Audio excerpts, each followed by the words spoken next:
नमस्कार मैत्रिणींनो, मी रुपाली। मी आज तुम्हाला यूपी बिहार स्पेशल फराळची रेसिपी दाखवणार आहे। हेल्दी रेसिपी आहे, तर चला बघूया। मी या वाटीने 2 वाट्या तांदळाचं पीठ घेतलेलं आहे मैत्रिणींनो, आणि पीठ मी गाळून घेतलेलं आहे। थोडंसं त्यात मी मीठ टाकून घेते। तर हे आपल्याला मिक्स करून घ्यायचं आहे, मीठ टाकलेलं, आणि यात मी गरम पाणी करून घेतलेलं आहे। गरम पाण्यानेच आपल्याला हे भिजवायचं आहे, थंड पाणी बिलकुल वापरायचं नाही आहे। आणि चमच्याने हलवून घ्यायचं आहे। जेव्हा आपलं पीठ थोडंसं गार वाटायला लागलं तेव्हा आपण हाताने मळून घेऊया। पाणी टाकून असं व्यवस्थित चमच्याच्या साहाय्यानेच भिजवायचं आहे। बघा मैत्रिणींनो, पीठ थोडंसं गार झालेलं आहे। मी आता गोळा करून घेतलेला आहे व्यवस्थित, आणि पीठ आपल्याला हे सॉफ्टच ठेवायचं आहे। आणि आपल्याला हे मी झाकून ठेवणार आहे पीठ। बघा मैत्रिणींनो, ते गार झाल्यावर मी असा गोळा व्यवस्थित हाताने मळून घेतलेला आहे।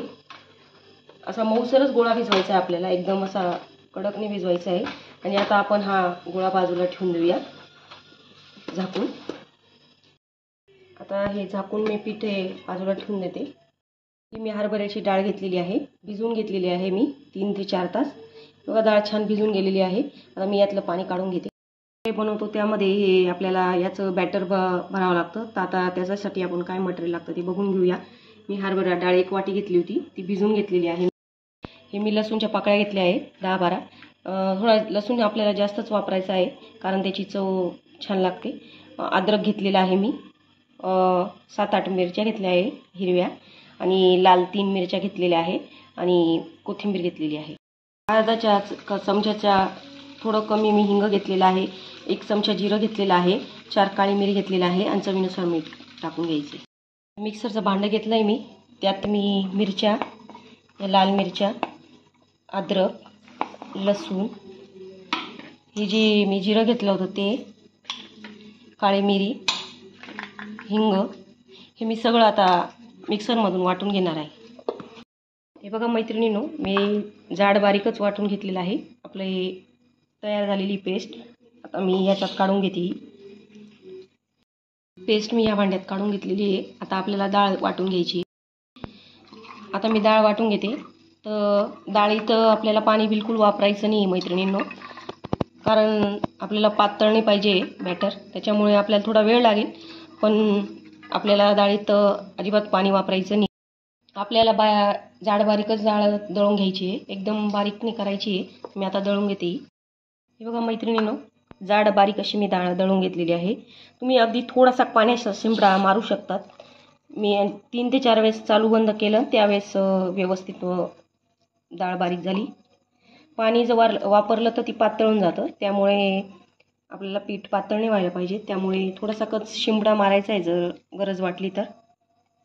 मी काढून घेते आता यात। मी हळद नव्हती दाखवली मैत्रिणींनो, हळद पण टाकायची थोडीशी, आणि चवीनुसार मीठ टाकून घेते मी, आणि कोथिंबीर। हे सगळं आपल्याला आता मिक्स करून घ्यायचं आहे व्यवस्थित सगळं। जी आपण पेस्ट करून घेतली होती हिरवी मिरची, ते सगळं टाकलं होतं, ते सगळं एकत्र करून असं व्यवस्थित मिक्स करून घ्यायचं आहे। आणि एक सांगायचं होतं मैत्रिणींनो, ही जी रेसिपी आहे खूप हेल्दी आहे आणि खूप चविष्ट पण लागते, त्यामुळे ही नक्की करून बघा माझ्या सांगण्यावरून। आता हे आपलं सगळं मिक्स झालेलं आहे व्यवस्थित। आता आपण फरे करायला घेऊया। आपलं पीठ भिजून गेलेलं आहे मैत्रिणींनो, बघा। आता मी याचे फरे करायला घेऊन घेते। मी थोडंसं हाताला तेल लावून घेते। बघा असे छोटे छोटे गोळे तोडायचे, हातावर असे करायचे, हातानेच करायचं आपल्याला, लाटायचं नाही आपल्याला। बघा प्रकारे असे हाताने शेप द्यायचा आपल्याला।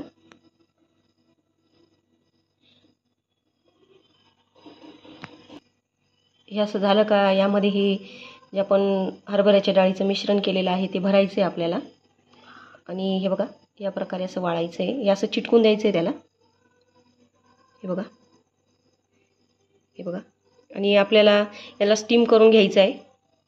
ही चाळणी घेतलेली आहे, त्यावर मी हा फरे ठेवून देते। मी याला तेल लावून घेतलं आहे खाली, आणि आता सगळे मी करून घेते आणि मग दाखवते तुम्हाला।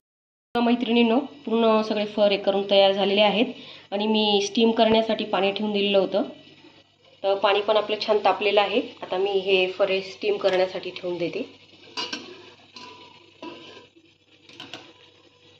याच्यावर झाकण ठेवते आणि 15-20 मिनिटासाठी मी याला स्टीम करून घेते आता व्यवस्थित.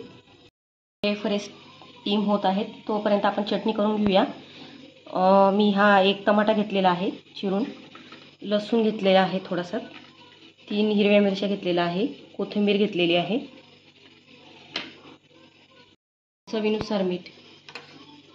यात थोडंसं पाणी टाकणार आहे आणि आता हे मिक्सरमधून व्यवस्थित बारीक करून घे. हे बघा मैत्रिणींनो, आपली चटणी रेडी झालेली आहे. ही चटणी खाण्यासाठी खूप छान लागते फऱ्यांबरोबर. आपली चटणी रेडी झालेली आहे. आता आपले हे फरे झाले का बघून घेऊ. आपले 15 मिनटं झालेले मैत्रिणींनो. तर हे बघा आपले फरे एकदम रेडी झालेले आहे. तर आता आपण गॅस बंद करून घेऊया आणि हे काढून घेऊया. आता हे बघा मैत्रिणींनो, आता आपण एका प्लेटमध्ये काढून घेऊया फरे. हे आपल्याला असे गरम गरमच खाण्यासाठी खूप छान लागतात. तर हे गरम गरमच खाण्यासाठी सर्व करायचे. पण मी याला थोडासा तडका देऊन घेणार आहे मैत्रिणींनो. थोडेसे कापून आणि तडका देऊन घेणार आहे. पण तुम्ही असे पण खाऊ शकतात, असे पण खातात काही लोक, पण मी तडका देणार आहे. फरे गार झालेले आहेत. आता मी याची हे असे कापून घेते. हे 3-3 याच्यामध्ये हे बघा या प्रकारे आपल्याला फ्राय करायचे, त्यामुळे मी असे कट करून घेत आहे. सगळे असे कट करून झालेले आहे मैत्रिणींनो. आता मी यांना फ्राय करून घेते. गॅसवर कढाई ठेवलेली आहे, त्यात तेल टाकून घेतलेलं आहे. तापलेलं आहे छान. मी त्यात मोहरी टाकून घेते. मोहरी तडतडली की मी फरे ओतून घेते. आता यात